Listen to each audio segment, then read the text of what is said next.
I have with me Tanner John Watkins of OpenWheels.com. Why don't you tell them about yourself, Tanner? Yeah, thanks for having me on. First and foremost, my name is Tanner. I am the owner and editor of OpenWheels.com now. Open Wheels provides coverage of the Verizon IndyCar series as well as the Mazda Road to Indy ladder series. So we offer unique and breaking content for Verizon IndyCar series fans and those fans of North American open wheel racing.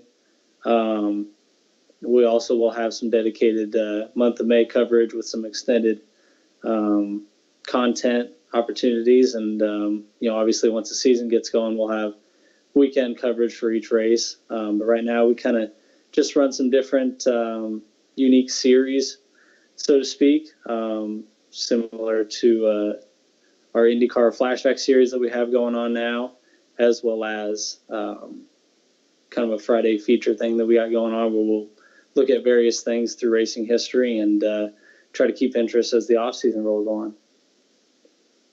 My first question for you is, what got you into racing? Well, I grew up a NASCAR fan, actually. Got that from my father and my grandfather.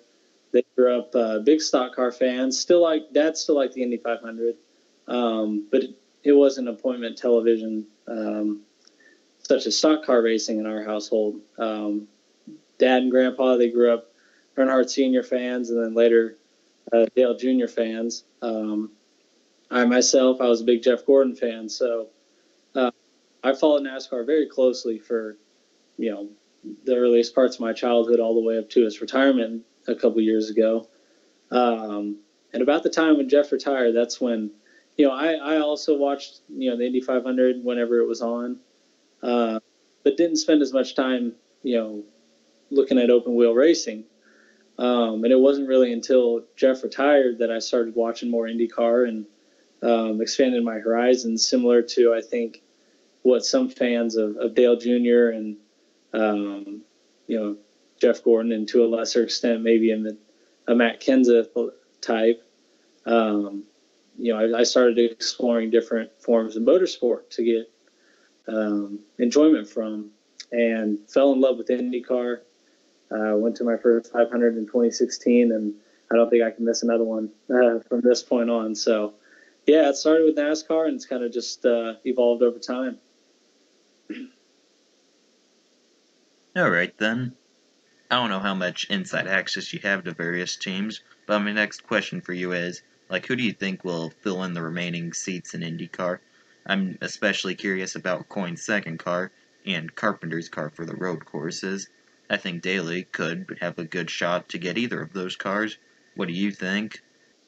Yeah, I mean, I'm going to speculate on any of the things that have kind of been rumored, or things that I may have heard but can't be unconfirmed to this point. I will just go off of what has been reported in the media. And so, starting first with the Coyne seat, I think it would make sense for him to bring in a Connor Daly, somebody that's raced at Dale Coyne Racing previously. Would be a pretty seamless transition, I would like to think. Obviously some personnel have moved around since he was there the last time, but it's, a positive set of circumstances where a shakeup like that has made the team better. We saw Coyne bring in a lot of engineering talent before the last season, and that was shown in Bourdais' performance early on, and Ed Jones' performance as a Rookie of the Year candidate, and end up winning Rookie of the Year. So I feel like Daly would slot into that position quite easily. As always with Coyne, the hang-up is going to be money. He funds a lot of rides through businesses of his own, and I'm certain that he's spending enough money paying Sebastian Bourdais that the second driver needs to bring some cash. So I think that rules out Daly for the Dale Coyne car at the moment. as long as he doesn't win Amazing Race. Maybe he wins the Amazing Race and brings half of that $1 million prize with him. But moving on from Connor, I think Zachary Clayman DeMello is a guy that could potentially find himself in that coin seat. He ran a race or two with Ray Hall Letterman Lanigan Racing at the end of last year. Wasn't spectacular by any means, but I don't think that's necessarily what. I don't think the driver with the best resume is going to get this seat per se. So he's a guy that's got some funding, got some backing, and that's been discussed previously. We haven't heard much from the Dale Coyne camp, and we probably won't until February at the earliest, judging by their track record. But if I had to pick for the coin seat right now, it would be somebody like a Zachary Clayman DeMello, similar to a Matthias Leis with AJ Foyt, someone that's a young talent, has had some success in the latter series, and most importantly will bring some money that could just overall benefit the organization. Now, going back to Daly, I feel like he's a great ambassador of the sport, a great personality to have on the grid. I don't think this plays any part in what's going to happen, but he's also the stepson of Speedway president Doug Bowles. And at the same time, I feel like Connor hasn't really gotten a real opportunity in an IndyCar ride just yet. So I feel like somehow the ECR seat gets the nod for Connor Daly. It's a road and street course position. Obviously, Ed Carpenter's going to assume all the oval duties. But with Connor's connections, not only at the Speedway, but in the series, he's well liked in the paddock. Great friend of Alexander Rossi, who's going to help campaign for him, if any way possible. There's not that many guys out there that make a whole lot of sense for a full-time ride right now. And there's not a whole lot of guys like a Zachary Clayman DeMello or a Matthias Leis that claim to have funding or backing. So the options are kind of slim. I don't see J.R. Hildebrand getting an IndyCar ride full-time at least for 2018. Somebody would, it'd be silly for nobody to pick him up for the 500 because he's obviously a talent at the Speedway, and I feel like he's a threat, at least for top 10s and top 5s at the Indy 500 each year. Oriol Servia, a guy like that, he's not going to get a look at this point, I don't believe. Maybe another Indy one-off, but there's just, the pool of guys that are looking for full-time rides, is filled with a bunch of drivers from Indy Lights that don't really have the funding. But as we see all too often in this day and age in motorsport, the guys that the short list of men that do have funding, and women, if we're talking about Danica Patrick later, those are the ones that are going to get the nod. And I just see it being an uphill battle for anybody not named one of the two drivers that we spoke of. That's as it stands right now. Obviously we're in December, and there's certainly going to be more that comes out. But if we're making decisions right now, hopefully Daly will find something next year. Well, within the last week or so, it was officially announced that Mexico City will not, in fact, be part of the 2018 schedule. Not that it was part of the schedule in the first place. What were your thoughts on this news, and even about the proposed race in general? Yeah, obviously it was a disappointment. I think Mexico is a great opportunity for the series. As we heard, and I heard, from multiple sources as well, it seems that the race was contingent on having a Mexican driver full-time in the series. And I omitted Esteban Gutierrez from our Dale Coyne seat conversation because I feel he was one of the best candidates leading up to this Mexico announcement. And we heard that, that was a potential landing spot for him. And his involvement in the series was going to essentially be a tipping point for this event.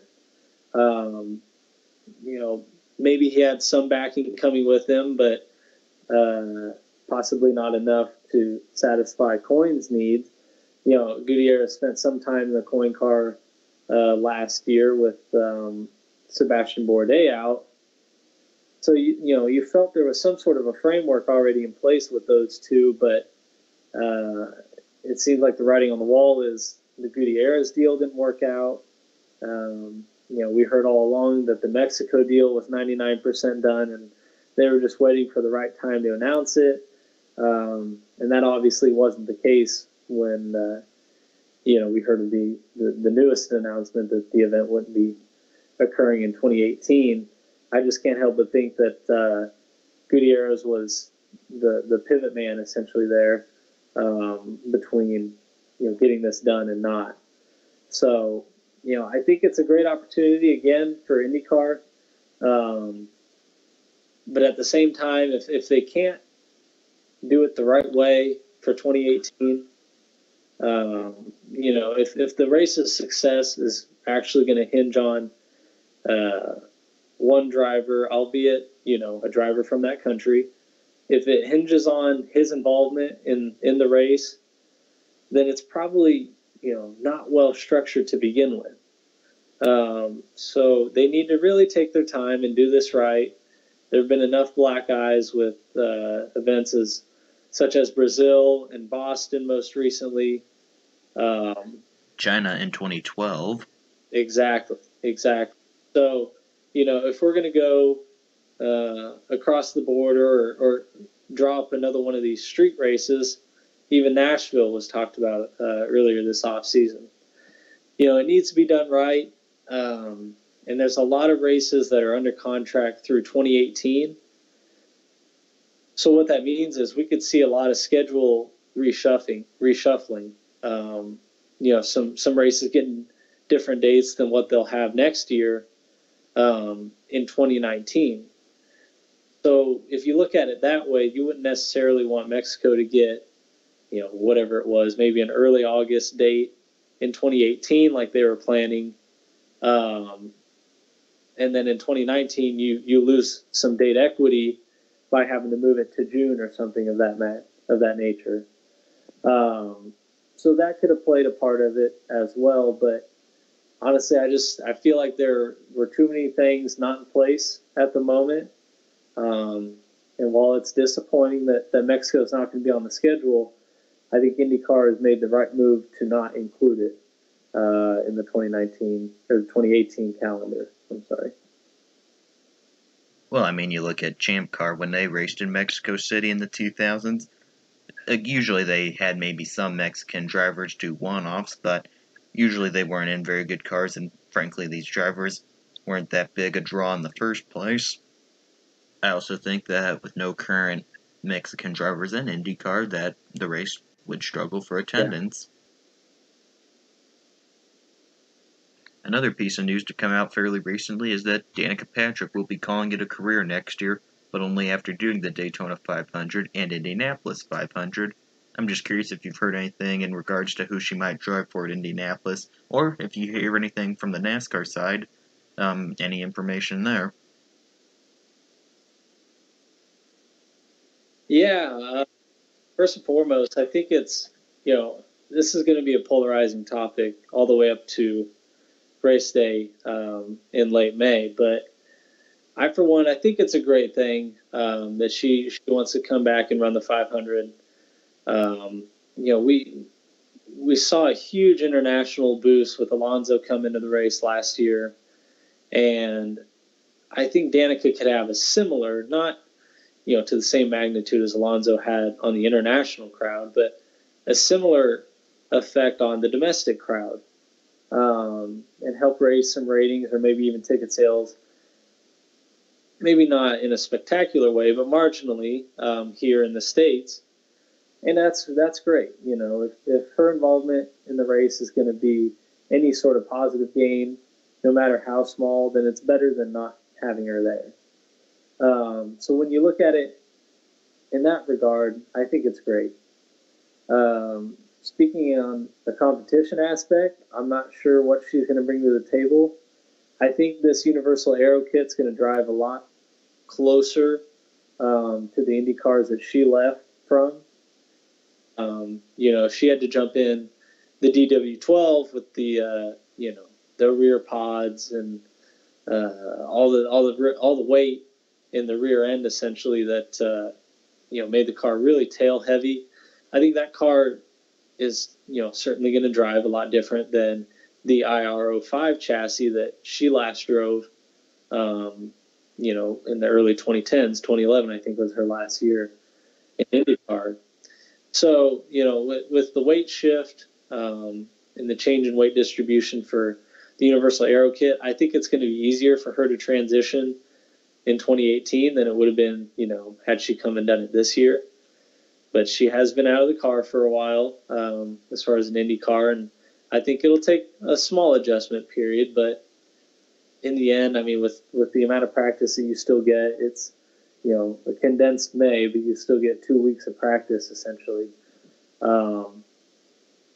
I think she'll do as good as she's capable of doing at this stage in her career. I don't think she would drive any better now after years of being in NASCAR than she would have now after being in IndyCar for years. Honestly, Indianapolis isn't a track where you have to spend too much time getting up to speed. I mean, if you have it, you have it, and she's shown that she can get around there quickly, and we saw that with Fernando. It's quite easy to adapt to Indy if you're a high caliber driver, and I feel like she's got enough experience at Indianapolis combined with various experiences in IndyCar that she'll be able to reacclimatize herself fine enough. As far as the rides on the table for her, the leading candidate by the media and the fans' estimation was Chip Ganassi Racing. Just yesterday at the PRI trade show in Indianapolis, Chip came out and said, that's not really where we're at right now. The discussions they've had, if any, have been very casual and haven't carried a whole lot of weight. So right now, it looks like the Ganassi deal is not going to happen, and it can't be the leading candidate. When news first broke of Danica's announcement, essentially to run the Daytona 500 and the Indianapolis 500 without a team in line, my first thought was Schmidt Peterson Racing.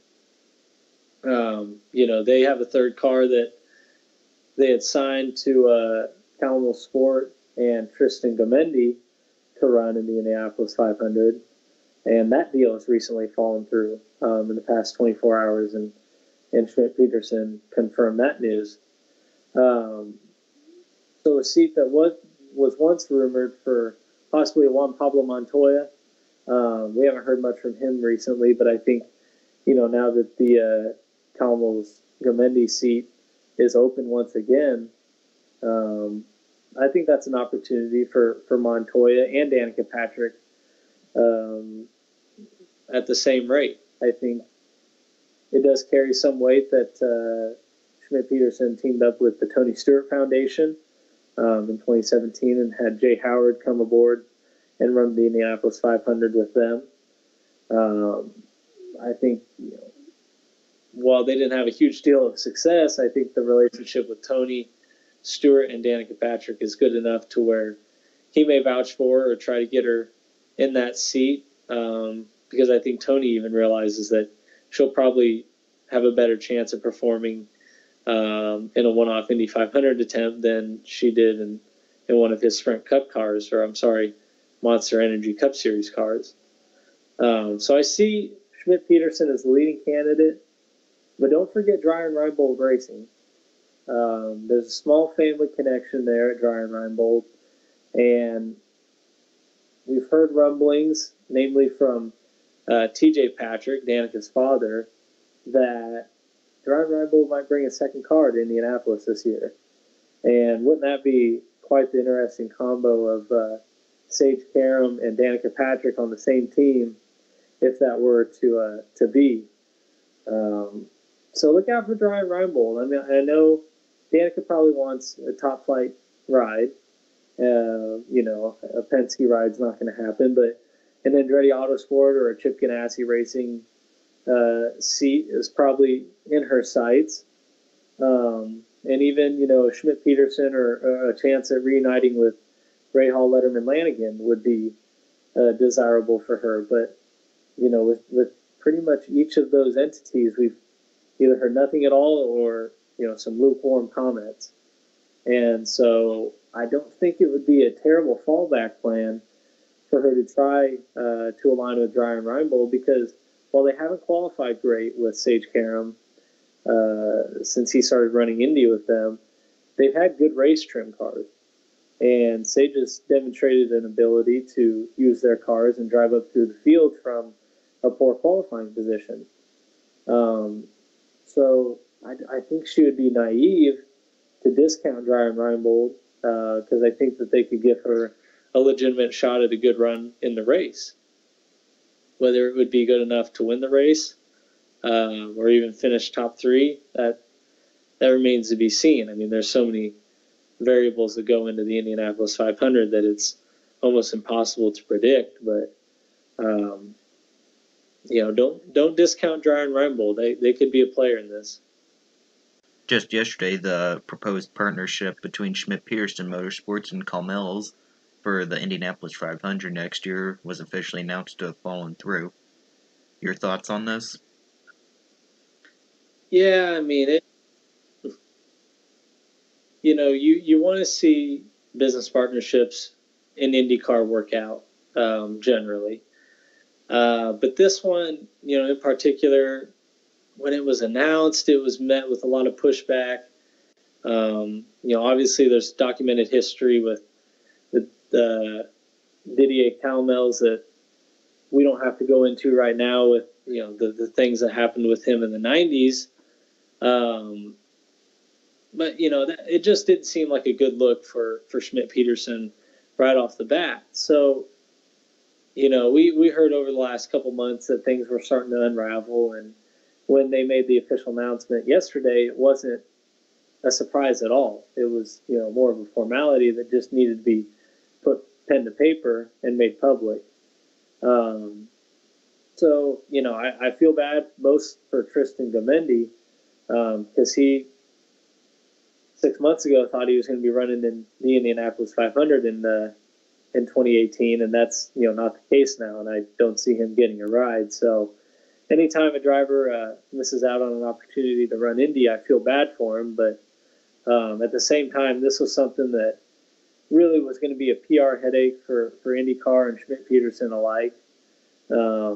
Just wouldn't have been a good look, and honestly, I'm happy that on their behalf, it didn't get too much publicity yesterday or bad press, just because it kind of been a fire that started to slowly burn out since we first heard that that deal was about to fall apart. So, yeah, again, unfortunate for Gomendi, but something that wouldn't have been beneficial for the series' image, really. I do wonder, though, also people from the series might have really tried to tell Schmidt that it wouldn't have been the best interest to have the partnership go through anyway. I agree, it probably wouldn't have been very good for the series to have this partnership go through. But I will say this in regards to Gomendi.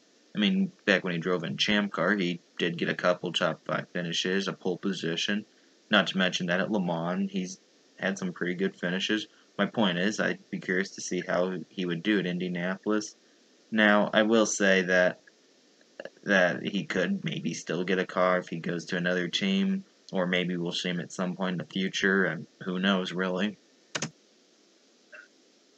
Yeah,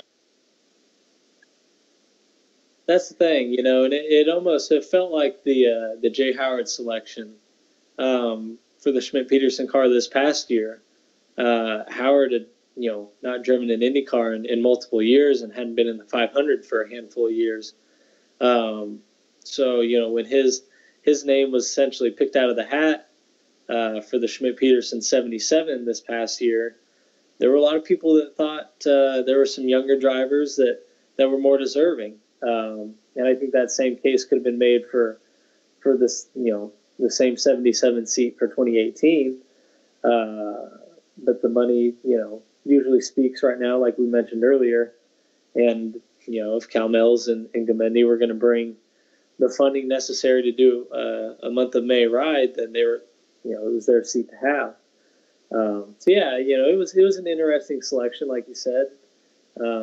He did have some open wheel experience in the Champ Car era, but it had been a while, so it would have been interesting to see if he would be able to get up to speed and, you know, show any form of competitiveness over the month of May. We'll just have to wait and see what ends up happening, I guess. Now, I know earlier you talked about a special series your website was running about historic or special IndyCar races, and I have to say I've seen the one on the 1986 Indianapolis 500, and I thought it was a pretty good article. I just, you know, wanted to say that. Yeah. Yeah, I was just going to say, we got a brand new contributor to OpenWheels.com. His name is Spencer Neff. You can follow him on Twitter at NeffOnSports. And yeah, I mean, Spencer jumped on and he had some great ideas. And he said, hey, you know, I'm looking at doing, you know, influential races in IndyCar history or an IndyCar flashback type series where we're, you know, we spend the off season and check out some races in IndyCar that, you know, looking back on in history, kind of have a unique spot in the record books, you know, for one thing or another. So I was like, yeah, you know, I'm all aboard for it. And thought Spencer did a great job covering, you know, a little bit of a recap of the 1986 Indianapolis 500 that was actually the first live flag-to-flag coverage of the Indy 500, I believe. So yeah, you know, that's the first entry in our series, and we're actually kind of rebranding the series a little bit. You know, it was initially named Influential Races in IndyCar History, and we kind of wanted to broaden our horizons and make it more of a flashback type series where we pick certain races that, you know, are interesting for one reason or another in IndyCar history, and you know, that's a time frame that can span all the way back to the 50s. You know, we're basically using the top level of American open wheel competition, you know, from that point moving forward, whether that be sanctioned by USAC or CART or IRL, and even now IndyCar. So yeah, we got some new things in the works for that series, and we're now going to call it the IndyCar Flashback series. So it's kind of going to be a spotlight deal where we check out cool races from the past that either fans of the younger or, you know, fans of IndyCar from the younger generation maybe may not know a whole lot about, or, you know, some ways that some of the older generation can kind of reminisce a little bit and think about the good old days, as it were. So we're really excited about that as well. I just want to tell you thank you for taking time out of your day to be with me and, well, do this video, and I really appreciate it. Yeah, thank you for having me on. It's been a great pleasure. You know, hopefully you guys come out and support OpenWheels.com. You can find us at open-wheels.com, and we're on Twitter, open_wheels. I'm sorry, just open_wheels. And if you actually get online and follow us on Twitter and retweet a tweet that we put out yesterday, we just went over 1,000 followers on Twitter. So we're actually, for, you know, honoring this occasion and saying thank you to all of our followers, we're running a small contest where if you go and retweet the tweet where we mention going over 1,000 followers, you'll be eligible to win a poster from the Speedway that shows 100 influential faces of the Indianapolis 500. So we'll be giving that away tomorrow night, Saturday. I think it's 8 p.m. Eastern. I've written down. So yeah, get on. Follow Open Wheels, and then retweet that particular tweet with the poster featured in it, and you'll be in the running to win the poster. Sounds pretty good. Once again, thank you for being with us tonight. Yeah, thank you. We'll see you next time.